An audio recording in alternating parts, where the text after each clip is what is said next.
বন্ধুরা, আজকে সকালের নাস্তা আপনাদের সাথে শেয়ার করব। প্রথমে আছে কাঁঠাল। কাঁঠাল কিন্তু আমরা কিনে খাই না, আমার নানু আসে বাসায় আর নানু দিয়ে যায় আমাদের কাঁঠাল। এটা কিন্তু নানু বাসার কাঁঠাল, অনেক মিষ্টি। কাঁঠাল খেতে খেতে কার কার ভালো লাগে কমেন্টে জানাবেন।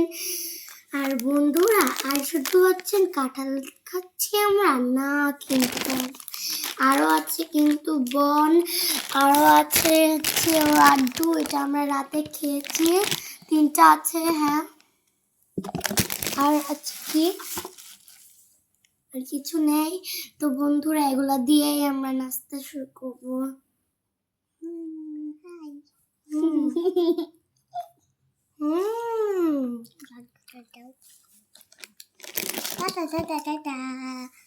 পরের ভিডিওতে, নেক্সট ভিডিওতে